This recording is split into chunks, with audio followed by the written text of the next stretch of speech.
Kita semua pernah mendengar pepatah yang berulang-ulang di ruang rapat, di grup chat kantor, bahkan di antara teman-teman lama. Kalau gaji kecil, kelas menengah pasti susah naik.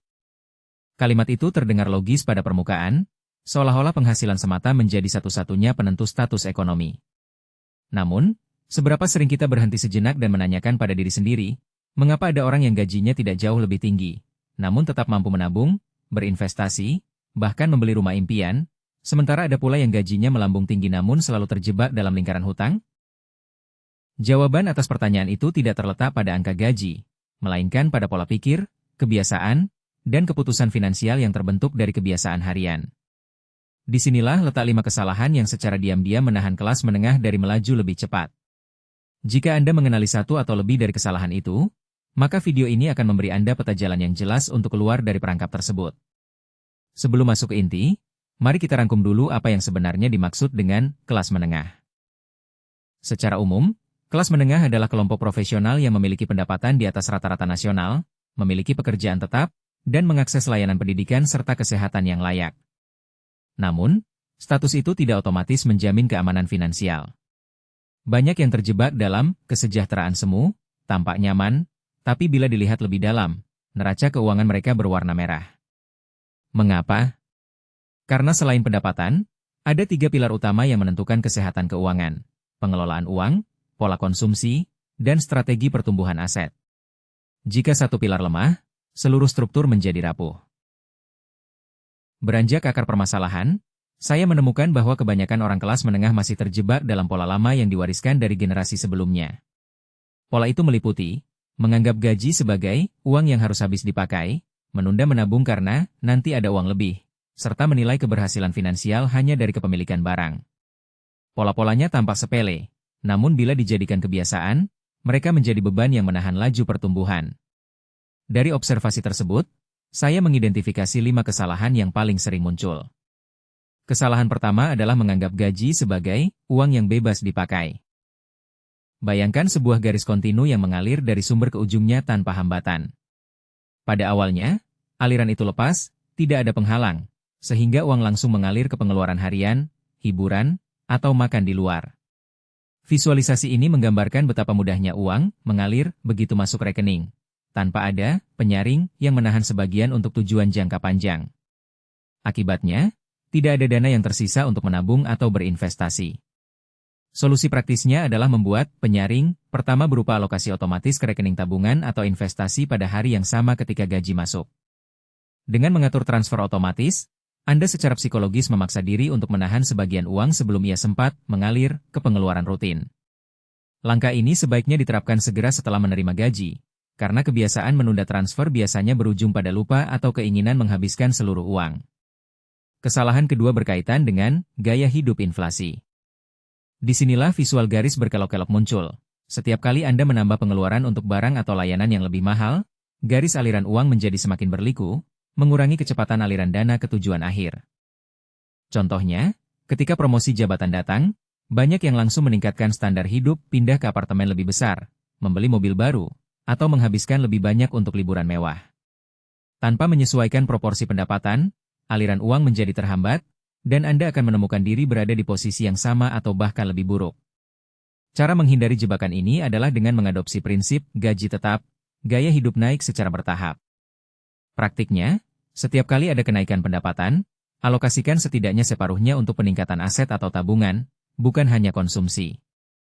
Dengan menahan laju peningkatan gaya hidup, Anda menjaga garis aliran uang tetap lurus, sehingga lebih banyak dana yang dapat diarahkan ke investasi yang menghasilkan. Kesalahan ketiga muncul dari ketergantungan pada bonus atau tunjangan. Banyak profesional menunggu bonus tahunan sebagai uang tambahan untuk menutupi kebutuhan atau menambah tabungan.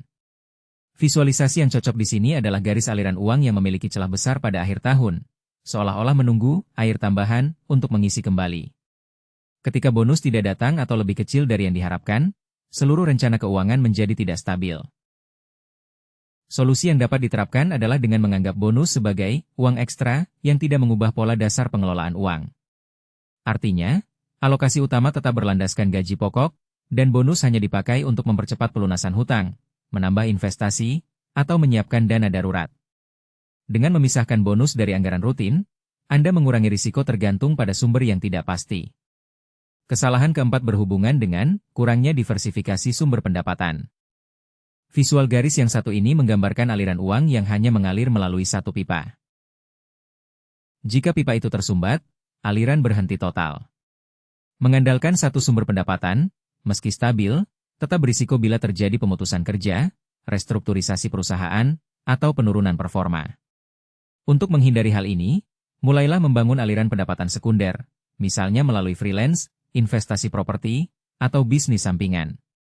Langkah pertama yang dapat diambil adalah mengidentifikasi keahlian atau hobi yang dapat dijadikan layanan, kemudian meluangkan waktu di luar jam kerja utama untuk mengerjakannya secara konsisten. Setelah aliran sekunder terbentuk, alokasikan sebagian pendapatan tersebut ke instrumen investasi yang berbeda, sehingga Anda memiliki beberapa pipa yang mengalirkan uang secara bersamaan. Kesalahan kelima adalah mengabaikan perencanaan pajak dan asuransi. Garis aliran uang yang tidak memperhitungkan pajak akan tiba-tiba terpotong pada titik tertentu, mengurangi total yang tersedia untuk tujuan lain. Banyak yang menganggap pajak sebagai beban yang tak dapat dihindari, sehingga tidak ada upaya untuk mengoptimalkannya. Begitu pula dengan asuransi, yang sering dianggap sebagai pengeluaran tambahan tanpa manfaat langsung. Padahal, perencanaan pajak yang cermat dapat mengurangi beban pajak secara legal melalui pemanfaatan insentif, sedangkan asuransi melindungi aliran uang dari kejutan besar seperti sakit atau kecelakaan. Cara praktis mengatasi kesalahan ini adalah dengan berkonsultasi dengan penasihat keuangan atau akuntan untuk meninjau struktur penghasilan, memanfaatkan potongan pajak yang tersedia, serta memilih produk asuransi yang tepat sesuai kebutuhan. Lakukan evaluasi tahunan agar strategi tetap relevan dengan perubahan regulasi atau kondisi pribadi. Setelah mengidentifikasi kelima kesalahan tersebut, mari kita masuk ke bagian implementasi yang lebih mendalam. Disinilah Anda akan menemukan langkah-langkah konkret yang dapat langsung diterapkan dalam kehidupan sehari-hari. Langkah pertama, yang berkaitan dengan penyaringan otomatis gaji, dapat dimulai dengan membuka rekening tabungan terpisah yang khusus untuk tujuan jangka panjang. Setelah itu, masuk ke aplikasi perbankan dan atur jadwal transfer otomatis pada hari pertama gaji masuk, misalnya 20% ke rekening tabungan, 10% ke reksadana, dan sisanya ke rekening utama untuk kebutuhan rutin. Penting untuk menyesuaikan persentase ini dengan kondisi pribadi, namun prinsip dasarnya tetap bahwa sebagian uang harus ditahan sebelum mengalir ke pengeluaran. Jika pada bulan pertama Anda merasa terlalu ketat, evaluasi kembali dan sesuaikan persentase, namun jangan pernah menghilangkan alokasi otomatis tersebut. Langkah kedua, mengendalikan inflasi gaya hidup, memerlukan pencatatan pengeluaran secara detail selama 1 bulan penuh. Catat setiap transaksi, termasuk yang kecil sekalipun, kemudian kelompokkan menjadi kategori kebutuhan, keinginan, dan investasi. Dari data ini, identifikasi pos pengeluaran yang dapat dipangkas atau dioptimalkan. Misalnya, jika Anda menghabiskan terlalu banyak untuk layanan streaming, pertimbangkan paket keluarga atau ganti dengan layanan gratis. Selanjutnya, tetapkan batas maksimum untuk kategori keinginan, misalnya tidak lebih dari 10% dari pendapatan.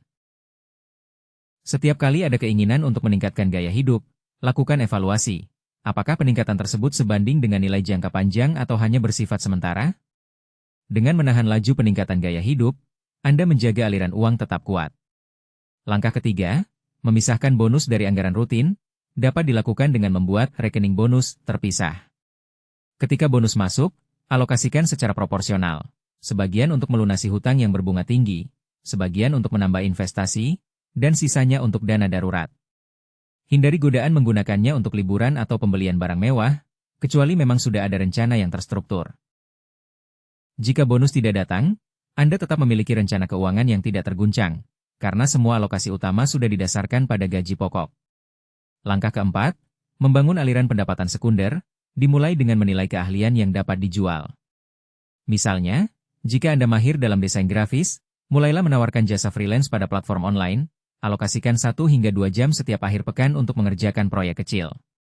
Setelah mendapatkan klien pertama, gunakan penghasilan tambahan untuk mengisi kembali rekening investasi, bukan untuk konsumsi.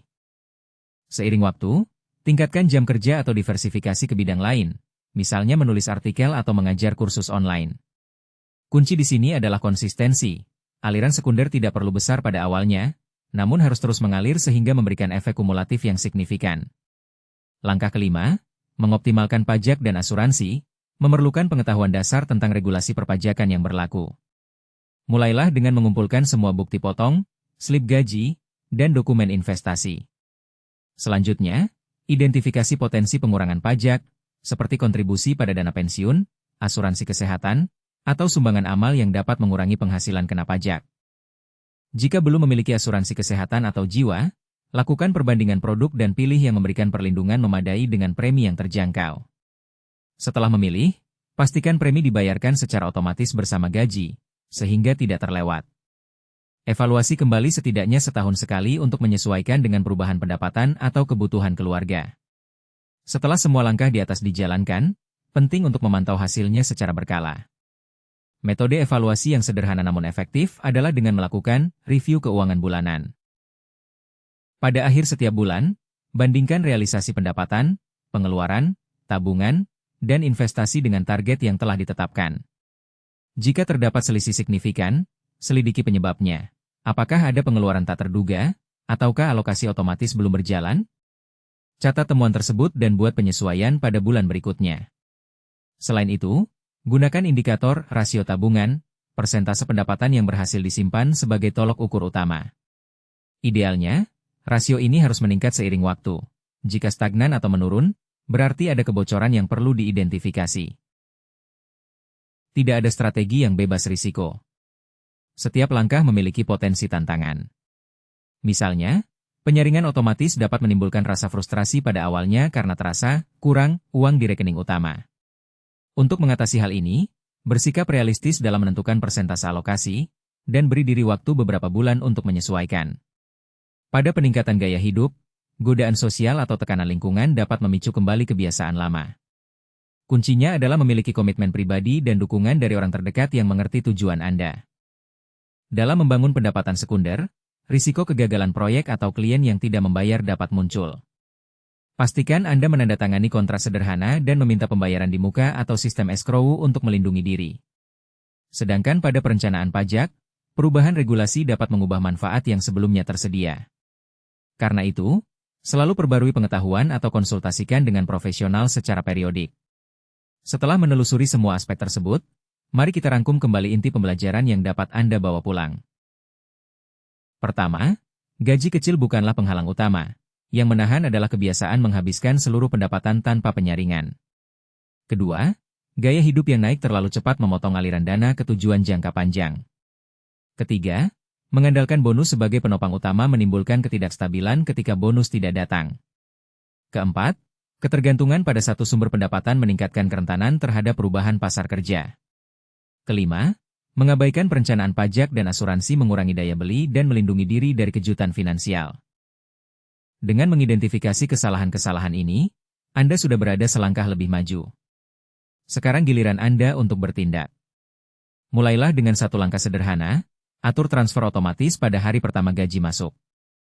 Rasakan perbedaannya dalam seminggu, lalu lanjutkan ke langkah berikutnya. Jangan menunggu sampai semua kesalahan teratasi sekaligus. Proses bertahap lebih realistis dan dapat dipertahankan dalam jangka panjang. Jika Anda berhasil mengimplementasikan semua langkah, dalam setahun Anda akan melihat peningkatan signifikan pada tabungan, investasi, dan rasa aman finansial. Sebaliknya, bila masih ada kebocoran, gunakan review bulanan untuk menemukan celah yang belum tertutup. Sebelum mengakhiri video ini, saya ingin mengajak Anda untuk berinteraksi. Jika Anda merasa terhubung dengan salah satu kesalahan yang disebutkan, tuliskan di kolom komentar pengalaman Anda dan apa yang sudah Anda lakukan untuk memperbaikinya. Saya akan membaca setiap komentar dan memberikan masukan yang lebih spesifik. Jangan lupa untuk menekan tombol suka jika konten ini bermanfaat, dan berlangganan channel ini agar tidak ketinggalan video-video berikutnya yang akan membahas strategi keuangan lanjutan, cara berinvestasi cerdas, dan tips pengembangan karir. Dengan dukungan Anda, saya dapat terus menghasilkan konten yang membantu ribuan profesional kelas menengah untuk melampaui batasan gaji dan mencapai kebebasan finansial yang sesungguhnya. Terakhir, ingatlah bahwa perubahan tidak terjadi dalam semalam. Kesabaran, konsistensi, dan evaluasi rutin adalah kunci utama. Setiap langkah kecil yang Anda ambil hari ini akan menjadi fondasi bagi masa depan yang lebih stabil dan berkelanjutan. Semoga video ini memberi Anda peta jalan yang jelas, dan saya menantikan cerita sukses Anda di kolom komentar. Sampai jumpa di video selanjutnya, tetap semangat, dan terus melangkah maju. Intinya, Jalankan langkah kecil ini secara konsisten supaya hasilnya benar-benar terasa dan perubahanmu tidak berhenti di tengah jalan. Kalau video ini ngebantu, subscribe sekarang, tekan like, tulis pendapatmu di kolom komentar, dan share ke temanmu biar makin banyak yang terbantu.